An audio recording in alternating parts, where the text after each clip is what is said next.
Good evening all of you. आप सभी का बीएससी फर्स्ट ईयर की केमिस्ट्री क्लास में स्वागत है। पिछले लेक्चर्स में अपन ने कन्फर्मेशनल ऑफ आइसोमर्स के बारे में पढ़ा था, जिसमें अपन ने एथेन, प्रोपेन एंड ब्यूटेन्स के बारे में उसके कन्फर्मेशन देखे थे। ठीक है, अब हमारा आज का टॉपिक है कन्फर्मेशन ऑफ साइक्लोहेक्सेन।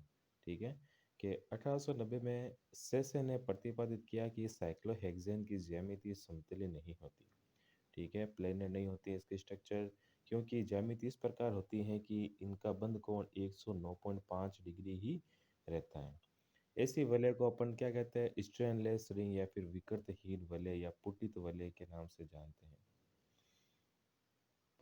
कहा जाता है। इस प्रकार सेसे ने साइक्लोहेक्सेन के दो संरूपी अर्थात दो संरूपण, दो कन्फर्मेशनल आइसोमर, एक तो चेयर फॉर्म और एक बोर्ड फॉर्म प्रस्तुत किए थे। ठीक है, तो सेसे नामक जो साइंटिस्ट थे, उन्होंने ये बताया था कि जो साइक्लोहेक्सेन की स्ट्रक्चर होती है, ठीक है, नॉर्मल अगर अपन साइक्लोहेक्सेन की बात करें तो साइक्लोहेक्सेन की जो स्ट्रक्चर होती है वो रिंग शेप में होती है, बेंजीन की तरह से। ठीक है, तो सेसे ने ये बताया था कि जो साइक्लोहेक्सेन है, अगर अपन उनकी कन्फर्मेशंस की बात करें, कन्फर्मेशनल आइसोमेरिज्म की बात करें, तो दो प्रकार के आइसोमर प्रस्तुत करते हैं। कौन कौन से? एक तो चेयर फॉर्म और एक बोर्ड फॉर्म। और उसके अलावा उसने ये बताया था कि इसकी जो स्ट्रक्चर होती है साइक्लोहेक्सेन की, वो प्लेनर नहीं होती है, अर्थात इसकी जो रिंग होती है वो पकड़ या फिर स्ट्रेनलेस रिंग के जैसी होती है। ठीक है, अतः साइक्लोहेक्सेन में दो रूपों में पाई जाती है। प्रथम मोहर सन 1931 में प्रतिपादित किया है कि ये दोनों रूप समयावस्था में होते हैं, अर्थात एक दूसरे के साथ में क्या होते हैं, इक्विलिब्रियम होते हैं। मतलब नॉर्मल अगर टेम्परेचर की बात करें तो चेयर फॉर्म बोर्ड फॉर्म में और बोर्ड फॉर्म चेयर फॉर्म के अंदर कन्वर्ट होती रहती है, ये एक दूसरे के साथ में इक्विलिब्रियम में होते हैं। ठीक है, इन्हें विलगित नहीं किया जा सकता। कुर्सी रूप की ऊर्जा नौका रूप से कितनी, 5 से 6 किलोग्राम पर मोल कम होने के कारण ये कुर्सी रूप स्थायी होती है। ठीक है, अगर अपन चेयर फॉर्म और बोर्ड फॉर्म की बात करें, ठीक है, तो चेयर फॉर्म की जो एनर्जी होती है, ठीक है, वो बोर्ड फॉर्म से कितनी, 5 से किलो जूल पर मोल कम होती है। ठीक है, इसलिए जो चेयर फॉर्म होती है वो ज़्यादा स्टेबल होती है, जबकि बोर्ड फॉर्म कम होती है। ठीक है, पर साइक्लोहेक्सेन सामान्य ताप पर कुर्सी रूप में हो प्राप्त ही होता है। ठीक है, अगर अपन नॉर्मल टेम्परेचर बात करें तो जो साइक्लोहेक्सेन है वो चेयर फॉर्म के अंदर प्रेजेंट रहता है। चेयर फॉर्म नौका बोर्ड फॉर्म की अपेक्षा अधिक स्थायी होता है। चेयर फॉर्म में हाइड्रोजन दो प्रकार के होते हैं। ठीक है, कौन कौन से? देखिए, ध्यान रखना। वे हाइड्रोजन परमाणु जो वलय पर लंब के समांतर अक्ष में हो, उसे तो कहते हैं अपन एक्सियल हाइड्रोजन, जबकि वलय के तल के नज़दीक स्थित हाइड्रोजन जो पार्श्व की ओर स्थित होते हैं, ठीक है, वो क्या कहलाते हैं, विषवलयीय या फिर इक्वेटोरियल हाइड्रोजन कहलाते हैं। ये सभी हाइड्रोजन एक दूसरे से अधिकतम दूरी पर स्थित होते हैं, जिससे इनके बीच में न्यूनतम क्या होता है, प्रतिकर्षण या रिपल्सन होता है। अतः चेयर फॉर्म जो होती है अधिक स्थायी होती है। ठीक है, अब इसमें दो प्रकार के जो हाइड्रोजन होते हैं, कौन कौन से? देखिए, एक तो ये वाला हाइड्रोजन और एक ये वाला हाइड्रोजन। ठीक है, जो लंबवत होता है, ठीक है, लॉन्गिट्यूडनल फॉर्म में होता है, जैसे ये तो हुआ कौन सा, एक्सियल हाइड्रोजन। और जो थोड़ा इसके पीछा होता है, ठीक है, वो कहलाता है इक्वेटोरियल हाइड्रोजन। ठीक है, और इनके बीच में क्या होती है, डिस्टेंस ज़्यादा होती है, जिसकी वजह से इनके बीच में जो प्रतिकर्षण होता है वो कम होता है, इस वजह से ये स्थायी होती है। ठीक है, तो एक्सियल और इक्वेटोरियल हाइड्रोजन की बहुत ज़्यादा इंपॉर्टेंस है, नंबरिंग आनी चाहिए इसमें, कौन सा एक्सियल है और कौन सा इक्वेटोरियल है। ठीक है, जो रिंग के लंबवत है, जैसे ये वाला है, ठीक है, ये वाले हैं, ये वाले हैं, एक ये हो गया, ठीक है, और ये वाला, ठीक है, ये क्या है, एक्सियल हाइड्रोजन है। ठीक है, और अगर इनके जो तिरछे हैं, ठीक है, जैसे ये हैं, ठीक है, ये वाला, ये है, ये एक, ये देखिए, ये है इक्वेटोरियल हाइड्रोजन के अंतर्गत आते हैं। यहाँ कुर्सी रूप आसानी से कमरे के ताप पर एक अन्य कुर्सी रूप में परिवर्तित हो सकता है। ठीक है, जो बंद अक्षीय होते हैं वे निरीक्षीय हो जाते हैं, तथा निरीक्षीय बंद क्या हो जाते हैं, अक्षीय हो जाते हैं। ठीक है, अगर अपन चेयर फॉर्म की बात करें, ठीक है, तो चेयर फॉर्म क्या होता है, एक चेयर फॉर्म दूसरे चेयर फॉर्म के अंदर कन्वर्ट हो जाती है रूम टेम्परेचर के अंदर। अब कन्वर्ट होने के बाद में क्या होगा कि जो एक्सियल पोजिशन पे होता है वो क्या होता है, इक्वेटोरियल पे चला जाता है, और जो इक्वेटोरियल पे होता है वो क्या होता है, एक्सियल पोजीशन पे चला जाता है। ठीक है, मतलब जब एक चेयर फॉर्म दूसरे चेयर फॉर्म के अंदर कन्वर्ट होगी तो एक्सियल हाइड्रोजन इक्वेटोरियल में कन्वर्ट हो जाएंगे, और इक्वेटोरियल हाइड्रोजन जो है वो एक्सियल हाइड्रोजन के अंदर कन्वर्ट हो जाता है, दोनों की पोजीशन चेंज हो जाती है। बोर्ड फॉर्म में C1 व C4 के हाइड्रोजन परमाणु के बीच में दूरी कम होने के कारण इनके प्रतिकर्षण उत्पन्न हो जाता है। इन C1 और C4 हाइड्रोजन परमाणु को अपन क्या कहते हैं? फ्लैग पोल हाइड्रोजन, फ्लैग पोल कहा जाता है या फ्लैग पोल हाइड्रोजन कहा जाता है। ठीक है? अगर अपन बोर्ड की फॉर्म की बात करें तो देखिए ये C1 है, ठीक है? और ये वाला C4 कार्बन है, ठीक है? 1 2 1 2 3, ठीक है? तो C4 और C1 के बीच में क्या होता है, जो हाइड्रोजन होते हैं इनके बीच में क्या होती है, डिस्टेंस बहुत ही कम होती है। अब डिस्टेंस कम होगी तो आपको पता है क्या होगा, प्रतिकर्षण होगा। प्रतिकर्षण होगा तो क्या होगा, स्थायित्व कम हो जाता है, ठीक है? तो जो ये C1 और C4 के जो हाइड्रोजन है इसको क्या कहते हैं, फ्लैग पोल हाइड्रोजन कहा जाता है। अतः बोर्ड फॉर्म की ऊर्जा चेयर फॉर्म से अधिक होती है और साइक्लोहेक्सेन के चेयर व बोर्ड फॉर्म के न्यूमैन प्रोजेक्शन को अपन निम्न प्रकार दर्शाया जा सकता है। ठीक है, अगर अपन साइक्लोहेक्सेन की जो भी कंफर्मेशन आइसोमर है उसकी बात करें तो अपन इस पर न्यूमैन प्रोजेक्शन के बेसिस पे उसकी व्याख्या कर सकते हैं कि पहली है कि एकल प्रतिस्थापित साइक्लोहेक्सेन व्युत्पन्न के संरूपण, कंफर्मेशन ऑफ मोनोसब्स्टिट्यूटेड साइक्लोहेक्सेन डेरिवेटिव। ठीक है, मतलब साइक्लोहेक्सेन की जो रिंग है उसके ऊपर अगर एक प्रतिस्थापित जुड़ा हो, ठीक है, तो उस कंडीशन में ये क्या प्रभाव पड़ेगा कि मोनोमेथिल साइक्लोहेक्सेन के दो रूपों में पाया जाता है। ठीक है, मेथिल ग्रुप जुड़ा है, एक एक मेथिल ग्रुप जुड़ा है साइक्लोहेक्सेन पर। ठीक है, और जो मोनोमेथिल साइक्लोहेक्सेन है वो दो रूपों में पाया जाता है।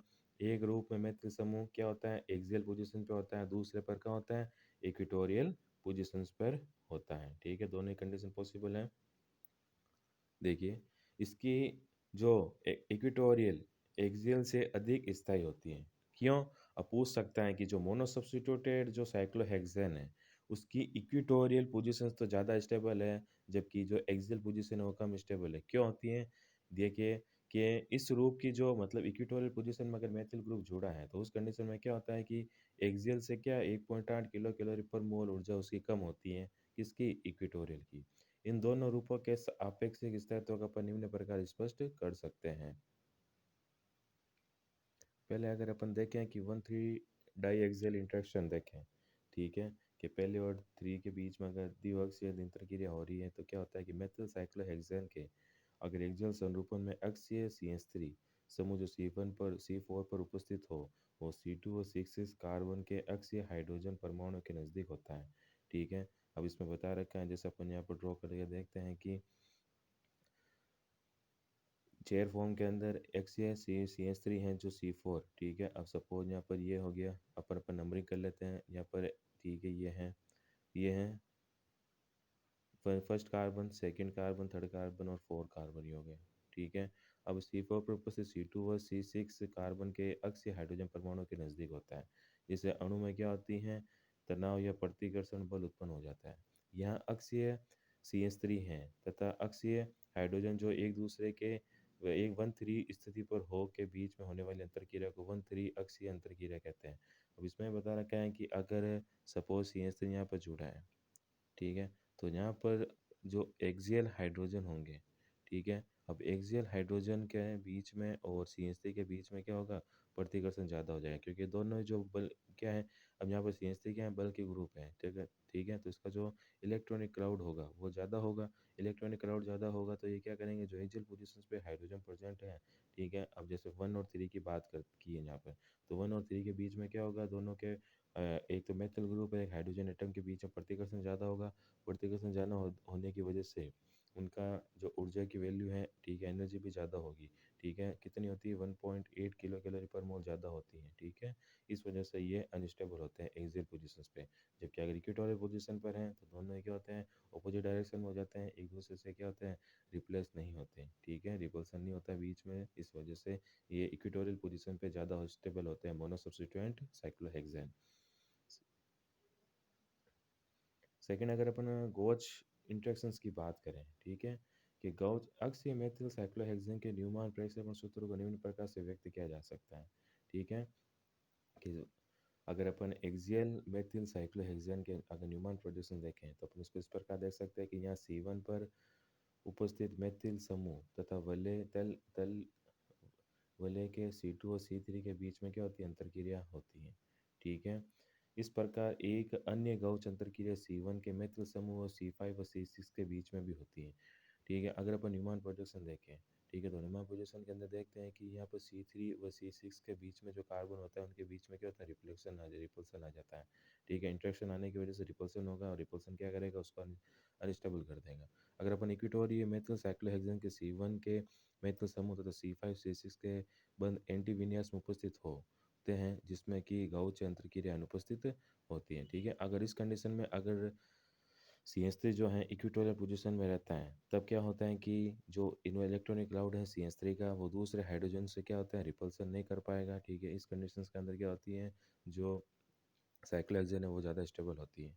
गाउच अंतरक्रिया से अणु की ऊर्जा का मान 0.9 किलो कैलोरी तक बढ़ जाता है, अतः अक्षीय संरूपण की ऊर्जा इक्विटोरियल संरूपण से 1.8 किलो कैलोरी मोल अधिक होने से कम स्थायी होता है। नेक्स्ट अपना टॉपिक है फिशर एम फ्लाइंग वेज सूत्र। ठीक है, कि किसी अणु की त्रिविमीय आकृति को द्विविमीय कागज पर दर्शाना होता है तो उसे अपन क्या कहते हैं, एक दर्शाने की विधि फलनाकार फ्लाइंग सूत्र कहलाती है। यदि किसी चतुष्फलक के कार्बन के मॉडल को कागज पर इस प्रकार अगर अपन दर्शाएं कि कार्बन परमाणु कागज की सतह पर हो और चारों संयोजकता कागज की क्या सतहों के बाहर हो, तो दो हमारे सामने होगी और तथा दो कागज के पीछे होती है। ठीक है, तो सामने वाले बॉन्ड को तो दृष्टा से दूर होते हैं। ठीक है, वो जो टूटी हुई लाइन द्वारा दर्शाते हैं।